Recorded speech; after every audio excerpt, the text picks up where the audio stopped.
Now, there's actually a different way that we could have done that last problem.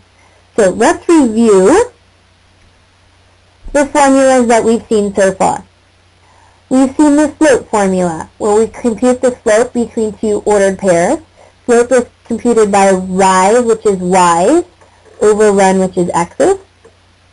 We've seen the standard form of an equation, which is ax plus by equals c.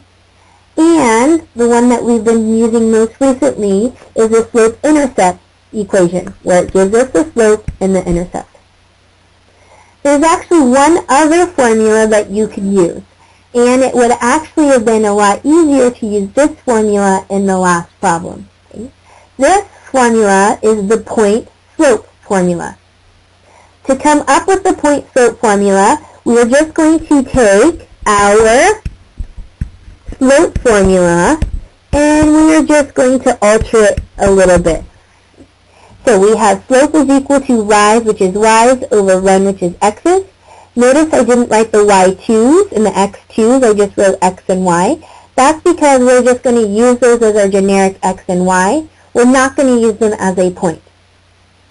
Now, if I wanted to get rid of my fraction here, the way that we get rid of fractions is we multiply by the denominator as a numerator. And if I do it on one side of the equation, then I need to do it on the other side of the equation. So when I multiply by this, it cancels out my denominator. So that leaves me with, I'm just going to reverse the sides of the equations here. On my left, I have y minus y1 equals, on my right, m times x minus x1. And this is our point-slope formula. And they named this one very strategically, just like they named our slope-intercept formula. They, of course, give us the m value, which is the slope. But this x and y both represent a point. So if the given information is a point and a slope, maybe it would be better to use this formula that I have highlighted here rather than the formula that we used last time, or our slope-intercept formula. So let's go back and let's do that exact same example again. We want to write the exact same equation that passes through the point to -3 and has slope of -4. Except for this time, instead of using our y equals mx plus b formula, we're going to use that point-slope formula, which is y minus y1 equals m times x minus x1. And we substitute in the values for x1, y1, and m. So our m is the slope. Our 2 is going to go into our point of x1, and our -3 is going to go into the point for y1. After I substitute these points in, then I want to solve for y, and that gives me the equation that we're looking for. So y minus my y value of -3 equals my slope of -4 times x minus my x value of 2. So again, if I just simplify this equation and solve for y, that's going to give me the exact same answer that I had before. So let me first cancel out my double negatives on the left and distribute my -4 on the right. So y plus 3 is equal to -4x plus 8. And then to get y by itself, I subtract 3 on both sides. And that gives me y is equal to -4x plus 5. And that is the exact same equation that we had last time when we solved it using our y equals mx plus b formula. So when we are doing these types of problems, we actually have 3 different options to go about how to solve them. We've done it 3 different ways.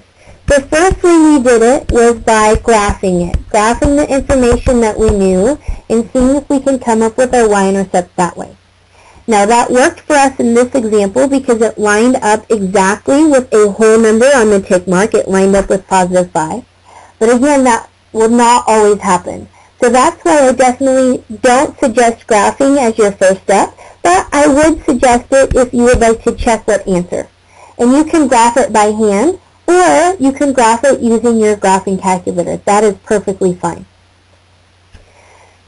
The other two options are you can use the y equals mx plus b formula, or you can use the point slope of y minus y1 equals m times x minus x1 formula.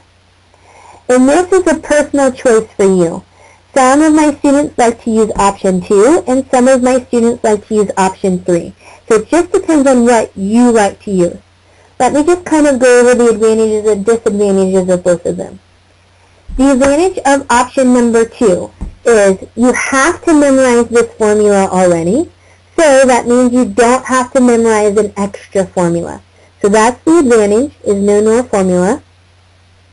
The disadvantage is it doesn't flow as nicely. Once you come up with your b value, then you have to go back and substitute it in the equation and figure out that's your answer there. Now that's not that big a deal, but some people forget to take that extra step. So that's the disadvantage of option 2. The advantage of option 3 is that it flows very nicely. Notice that once we came up with our values and we substituted in the formula, we just worked it using normal math principles and we came up with the answer. So it flowed from step 1 to step 4.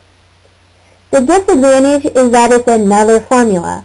So if you did not want to memorize this formula, this is the one formula that you would get away with not having to know by heart. So it's just up to you. I have a last example here. This example gives us a little bit more different information than what we've seen before, but it's basically the same idea involved. So my suggestion to you is to pause the video and see if you can come up with the equation of this all on your own.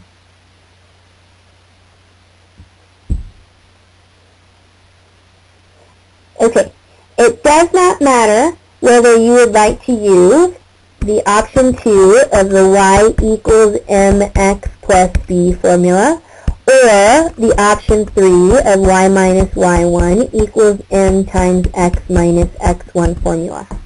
Either one of these that you're going to do, you're going to have to figure out what your slope value is first. So we have to use our slope formula in this problem. So my y2 value of 2 minus my y1 value of negative 6 over my x2 value of negative 1 minus my x1 value of 4. On the top, my negatives cancel out, gives me 2 plus 6, which is 8. On the bottom, that gives me negative 5. Now, I personally would rather have my negatives on top, so I'm going to write this as negative 8/5. But if you left your negative on the bottom, that would be a-okay as well. Now, I like equation 3 better, but that is, again, my personal preference. If you would like equation 2 better, then go ahead and go from there. So I'm going to use y minus y1 equals m times x minus x1.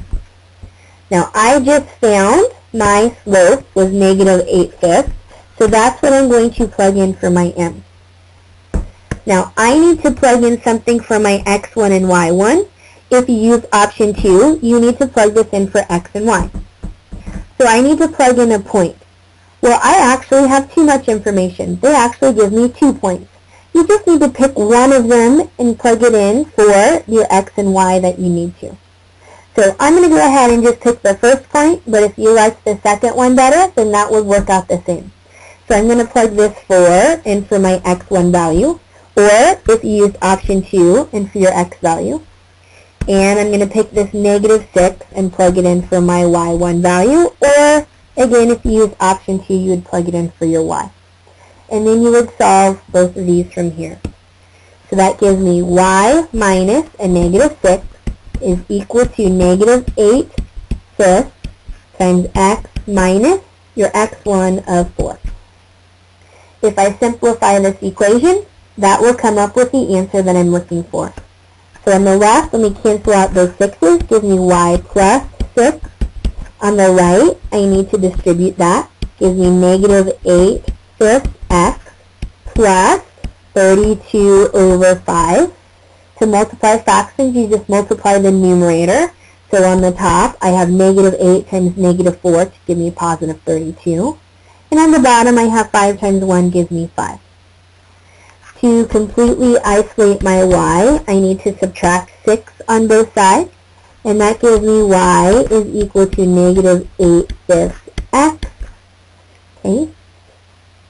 And then to combine the 32/5 minus 6, I need a common denominator. My common denominator is going to be 5. So I have 32 over 5 minus, if I take 6 times 5, that gives me 30. So minus 36. So 32 minus 30 gives me a positive 2/5. And that gives me my answer here.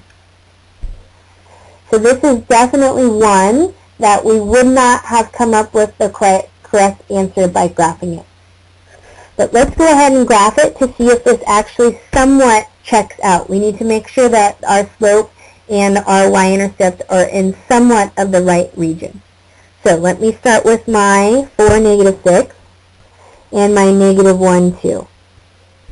If I played connect the dots with these points here, I should see that I would get a y-intercept of 2/5, which looks to be about right. And my slope would be negative 8/5. So if I counted down 8 units from 1 and over 5 units from there, I would end up with another point on the line, and I do. So this double checks. This is where I'm going to stop this video, but if you would like to see how to check this on your graphing calculator, I'm going to do that on the next video.